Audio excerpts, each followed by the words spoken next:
Indépendance totale. 7h, 10h sur Radio Courtoisie, ligne droite, Corentin Périni.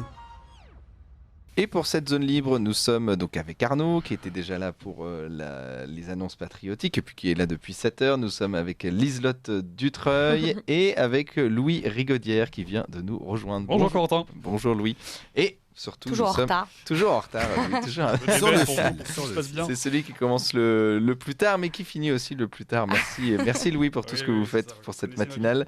Et nous sommes le jeudi matin avec Juliette Briens. Bonjour Juliette. Bonjour à tous. Vous êtes directrice de la communication de l'Incorrect, chroniqueuse sur Ligne Droite, et vous allez nous parler d'un événement qui, selon vous, aurait dû faire bien plus de bruit que ça n'a été le cas cette semaine. Racontez-nous tout. Oui, alors ça s'est passé lundi 16 octobre à Lyon lors d'un rassemblement en hommage à Dominique Bernard, ce professeur tué vendredi dernier par un terroriste islamiste à Arras. Des centaines de personnes étaient rassemblées place de l'Hôtel de Ville et parmi eux se trouvait la jeune Mila qui elle aussi avait simplement voulu témoigner pacifiquement de son émotion. Alors Mila, c'est cette jeune femme qui s'était fait connaître en 2020 lorsqu'elle avait à peine 16 ans, après avoir refusé les avances d'un internaute musulman qui, vexé, avait procédé à l'insulter violemment en se référant à Allah. Mila avait publié sur ses réseaux sociaux une vidéo critiquant l'islam et son prophète dans des termes très crus. La vidéo était devenue virale et Mila a ensuite fait l'objet de centaines, voire de milliers d'insultes et surtout de menaces de mort extrêmement graves qui ont obligé le gouvernement à la placer sous une protection policière très stricte et Mila à vivre cachée, recluse et sous constante menace de mort depuis des années. Alors depuis, Mila a décidé de retrouver un semblant de vie normale et à ne plus se laisser enfermer par la peur. Et c'est ainsi que, très courageusement, je dois le dire, en tant que personne humaine, en tant que Française, elle avait eu à cœur de rendre hommage au professeur égorgé lors de ce rassemblement dont elle avait toutes les raisons de penser a priori qu'il serait pacifique et axé sur l'unité et le recueil. Mais ce que Mila ne savait pas, c'est que ce rassemblement avait en fait été organisé à l'appel de plusieurs syndicats et associations de gauche et que la première consigne donnée aux participants était de refuser, je cite, l'instrumentalisation de l'assassinat de Dominique Bernard et que pour résumer, elle entrait sans le savoir, en plein dans la gueule du loup. Alors elle n'a pas mis bien longtemps à s'en rendre compte, puisqu'à peine arrivée sur place, Mila est tombée nez à nez avec le groupuscule Antifa de la Jeune Garde et leur porte-parole, Raphaël Arnaud. Alors immédiatement, Mila est prise à partie, insultée, menacée. Elle raconte, je cite, « Ils m'ont dit que je n'étais pas bien la bienvenue, qu'il fallait que je dégage, m'ont traité de putain d'islamophobe, de bouffonne, de raciste. Ils m'ont lancé des menaces de balles dans la tête, ils m'ont craché dessus, ils m'ont filmé en m'insultant de tous les noms. » Alors au bout d'un moment, Mila sort son téléphone et se met à enregistrer la douce voix de Raphaël, 4 consonnes et 3 voyelles, qui enchaîne très en colère sur une discussion autour du collectif de féministes de droite Némésis et sa présidente Alice Cordier. Bouffonne d'Alice Cordier là qui repartage les Kurdes, moi je dis j'ai un conseil à lui donner, qu'elle vienne là-bas là et vers les Kurdes. On va lui mettre une balle dans la tête, c'est tout ce qui va se passer. Et Némésis nous fait le soutien. Je soutiens certaines de leurs idées. Voilà, et l'action française et tout, nickel quoi. C'est-à-dire qu'il y a des terroristes qui sortent de ces organisations, ça pose pas de problème. Non, il n'y a pas de terroristes. Il n'y a pas de terroristes. C'est ça ah ouais votre problème. C'est ça votre problème. Bouffonne de racisme. Voilà, alors on va lui mettre une balle dans la tête, sale bouffonne de raciste, bref, le ton est donné. Alors ce Raphaël Arnaud, que vous ne connaissez probablement pas, et grand bien vous fasse, c'est donc le leader et porte-parole de ce groupuscule Antifa, la Jeune Garde, qui a été créé en 2018 à Lyon et qui s'est étendu depuis dans plusieurs grandes villes de France. Alors Raphaël a 28 ans, il porte souvent une banane et des baskets TN pour ressembler à ses idoles, les vendeurs de shit qu'il défend ardemment, espérant désespérément de leur part le moindre signe, un mot doux, un bisou et plus si affinité, que sais-je, je ne suis pas dans son cœur. Antiracistes, féministes, des luttes LGBTI, des luttes écologistes, on doit toutes se retrouver ensemble et ensemble. Parce que si l'extrême droite nous vise toutes et tous, eh ben on doit toutes et tous se rassembler autour de cette même question.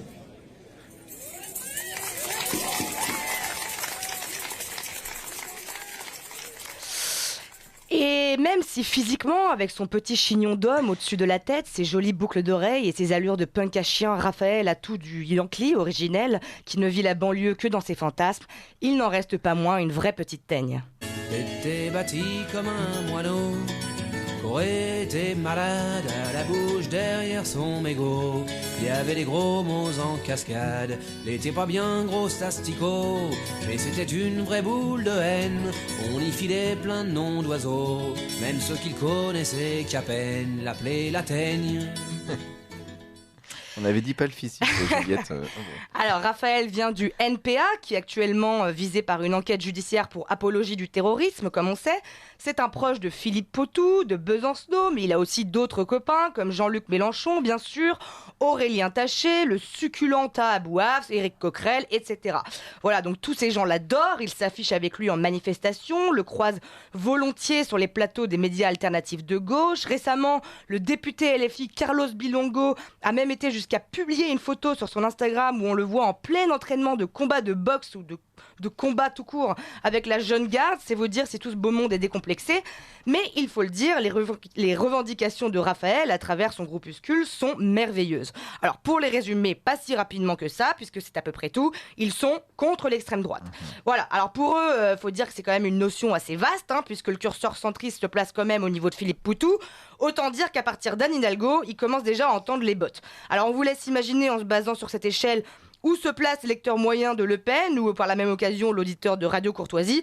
À mon avis, pour eux, ils n'utilisent même plus de terminologie humaine. Alors véridique, pour sortir de l'embarras et éviter de trop se faire traiter de collabo des islamistes, qu'il est évidemment, Raphaël Arnaud a pris l'habitude de qualifier les terroristes islamiques, eux aussi ceux qui tuent, d'extrême droite. Voilà, donc c'est très pratique. Le Pen Kouachi, même combat. Et pendant ce temps-là, eux peuvent gambader la campagne avec Médine, qui lui est bien de gauche tant qu'il ne sort pas un couteau. En gros, voilà, je pense que j'ai plutôt bien résumé la situation. Et comme leurs revendications et leurs combats sont nobles et vrais et justes et qui sont les gentils et nous les méchants, et que le poids entier de la justice sociale leur pèse déjà assez sur les épaules, eh bien Raphaël et ses potes Antifa ont décidé qu'ils n'avaient pas en plus besoin de s'encombrer de morale. Voilà, donc comme d'habitude à gauche, la fin justifie les moyens, et pour vivre leur révolution, parce que c'est ça à la base, l'antifascisme, ce sont des révolutionnaires, alors ceux-là sont un peu de seconde main, c'est vrai, mais c'est quand même toujours de cette mouvance anarcho-libertaire qu'ils se revendiquent. Bref, et donc la fin justifie les moyens. Et comme la jeune garde se retrouve, et voilà comment la jeune garde se retrouve, à agresser Mila, à menacer Alice Cordier, et voilà comment on les retrouve à tabasser aussi à 1 contre 10 un jeune étudiant de Lyon qui s'opposait simplement au blocus de l'université de Lyon 3. Les images sont d'ailleurs assez insoutenables, on va les regarder. Souris. Allez, souris. Je pense que c'est bon, non? Souris.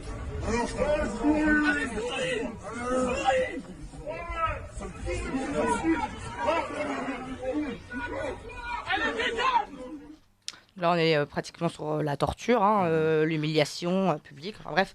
Alors, suite à cette vidéo, vous n'allez pas me croire, le député LFI Antoine Léaumont avait tweeté, je cite, « Soutien aux étudiants de Lyon 3 menacés par des nervis fascistes. Heureusement que la jeune garde était là dans un esprit de légitime défense sociale pour protéger les jeunes. » Légitime défense sociale, voilà où on en est. Voilà donc comment on les retrouve également à caillasser du flic masqué aux manifestations. Voilà comment on les retrouve à agresser verbalement Éric Zemmour dans une embuscade au détour d'une gare de Paris. Non, ça le racisme, va. On t'a bien accueilli à Lyon aussi, espèce de sale raciste de merde, va. Sale fasciste de merde, va. Ouais, regarde-moi bien, espèce de merde, va. C'est vraiment une merde, sale merde, va. Ouais, lâche-moi, toi. Sale merde, va. La jeune garde, elle t'attend bien, là, sale merde, va. Vocabulaire développé. Oui, c'est une diversité dans le vocabulaire. Paris antifasciste. Voilà, je pourrais en citer plein d'autres. Voilà aussi comment on le retrouve à 10 encore pour agresser des jeunes avec Macron en train de tracter pacifiquement à la fac de Nanterre, frapper un responsable de l'Uni à Strasbourg ou encore, la semaine dernière, à tabasser Étienne, un jeune militant Reconquête simplement reconnu dans la rue. Leur mode opératoire est connu de tous. Ils repèrent les visages sur les réseaux sociaux, font des fiches, des listes, puis sillonnent la ville de Lyon à scooter en espérant croiser une de leurs victimes. Lorsqu'ils sont seuls, ils insultent, menacent et filment le tout sur leur téléphone. Lorsqu'ils sont en nombre, ils tabassent jusqu'à envoyer leurs victimes à l'hôpital. Mais ce n'est pas tout, ils ont d'autres casseroles, puisqu'un des cadres de la jeune garde, Ama Alousseni, qui a été d'ailleurs condamné en août 2020 pour une agression dans un bar, avait lui fait l'objet d'une enquête pour apologie du terrorisme après avoir relayé sur les réseaux sociaux un soutien au groupe terroriste Boko Haram et une approbation implicite de la décapitation de Samuel Paty. Alors, comme quoi, avec le spectacle que nous livre en ce moment LFI, les grands esprits se rencontrent. Alors maintenant que vous connaissez, vous en savez un peu plus sur ces jeunes garnements et leurs leaders au charisme de moule, parlons d'impunité.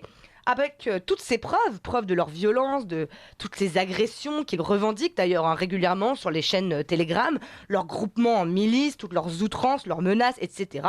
On se dit bien sûr notre ministre de l'Intérieur, Gérald Darmanin, qui, comme on le sait, dissout plus vite que son ombre, Génération Identitaire en avait fait les frais, va dissoudre et mettre fin à cette violence insupportable. Eh bien, non seulement, et c'est pas faute d'avoir demandé, ça n'est jamais arrivé, mais en plus, sachez-le, Raphaël Arnaud était l'invité d'honneur en avril dernier d'une session de débat à l'Assemblée nationale. Oui, l'invité personnel du député LFI Aurélien Taché pour débattre, attention, c'est hallucinant, du terrorisme d'extrême droite. Voilà, alors vous avez le droit d'en rire quand on pense à ce qu'on vit en ce moment, que ce soit nos profs égorgés ou les bébés décapités en Israël. On se dit tout de même que la priorité, c'est bien de débattre sur le terrorisme d'extrême droite, qui, comme on sait, fait des centaines de victimes tous les ans en France, c'est évident. Et puis, évidemment, qui de mieux que Raphaël Arnaud, leader d'une bande de racailles ultra-violentes, dont la principale occupation est d'organiser des ratonnades de militants de droite à Lyon, pour en débattre. Alors vraiment, quel bon sens ce Aurélien Taché. Et en plus, vous allez voir que les questions étaient vraiment d'une limpide neutralité. Individus, en avez-vous d'autres? Et enfin, Raphaël Arnaud, vous avez été, je crois, la cible d'un groupuscule d'extrême droite à Lyon dernièrement, où des individus sont venus en bas de votre domicile scanter des chants et menaces. Diriez-vous que pour un militant qui se bat contre les extrêmes droites violentes aujourd'hui, il y a un risque, une grande difficulté? Craignez-vous pour votre intégrité? Et l'État vous a-t-il proposé une protection policière? Voilà. Toujours, et c'est tout. Tout dans la nuance.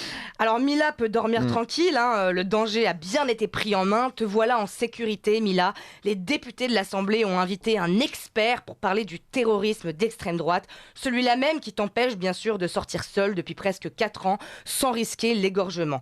Juste au cas où, l'expert en question ressemble un peu à l'homme qui t'a agressé et menacé d'une balle dans la tête lundi soir quand tu te recueillais sur un martyr de France. Évidemment, ce n'est pas le même, bien sûr. Sinon, ça voudrait dire quoi? Ça voudrait dire qu'on vit dans un pays qui accueille des racailles violentes et complaisantes avec les pires islamistes au sein de ses institutions sacrées, pendant que toi, tu payes le prix d'un blasphème que tu avais pourtant le droit de prononcer. Sinon, ça voudrait dire qu'on est devenu fou, qu'on est insauvable, irrattrapable, que le pays tout entier est en naufrage. Et ça, c'est impossible, pas vrai ?